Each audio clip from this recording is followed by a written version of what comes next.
Dixon, Canner, and Schock. Offensively, Sockeye counters with Montague, Murray, Quezon Tice, Freechild, Raider, Trent Dillon, and Bryce Dixon.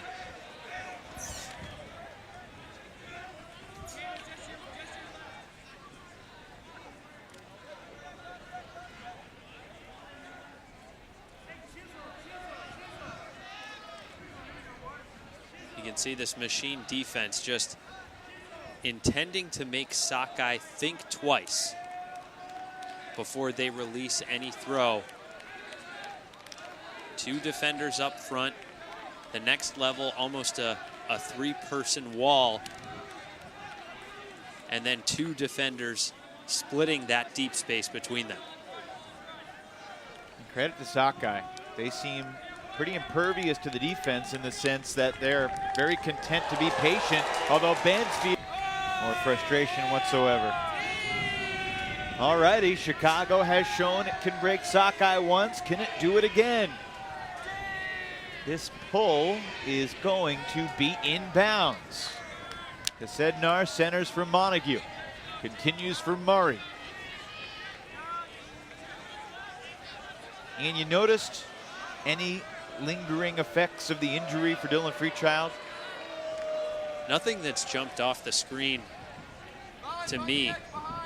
If we're talking about injuries, the other thought that I had was kind of how impressed I've been with Kurt Gibson and his ability to get back up to full fitness in such a short period of time.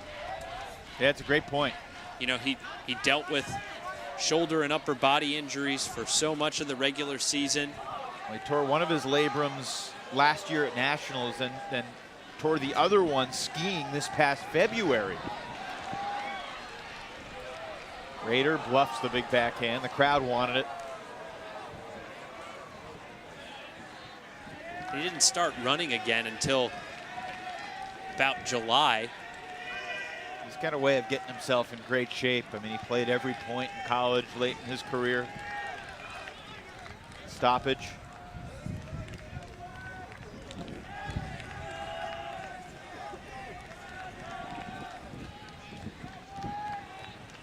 Let's check in with Megan down on the sidelines. How's the wind feel right now, Eagles? You know, it is a consistent gust, so it's its presence, it's made itself known to the players for sure. And it is just a little bit chilly. I have to imagine those running around don't mind it too much, but it is, I think, just a little bit cooler than I would say it's totally comfortable. Megan, if you needed to do 40s up and down the sideline to stay warm, we'd understand. Oh, thanks for giving me permission.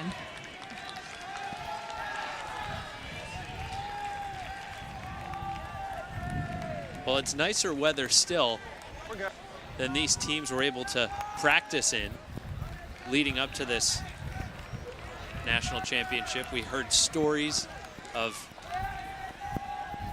other teams dealing with rain-soaked fields that weren't permitting them to practice and having to cut practices short.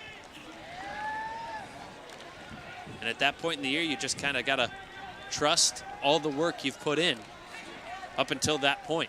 It's a reality of the month of October, especially late October in the Northeast and Midwest and Pacific Northwest.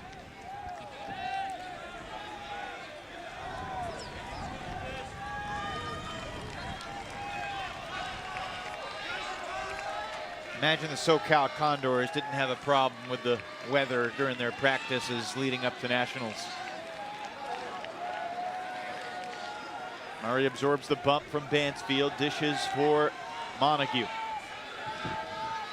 Oh, nice find from Simon Montague. Jacob Janin. Back to Murray. Montague. This is exactly where Machine wants to pin this Sockeye offense.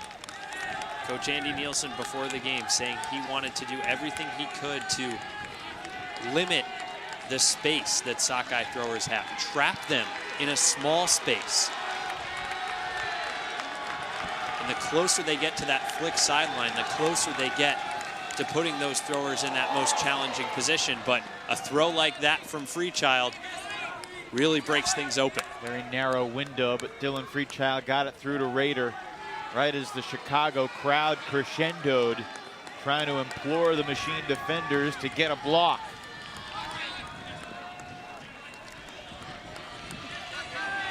(9-6) Sockeye for the moment.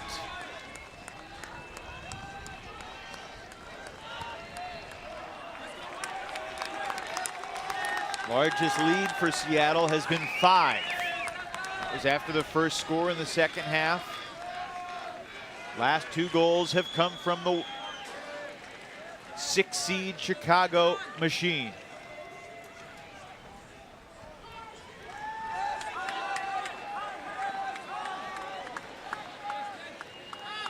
Montague to space for Jamin.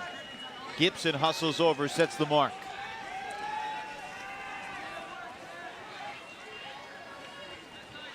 Murray to the back of the end zone for Dillon.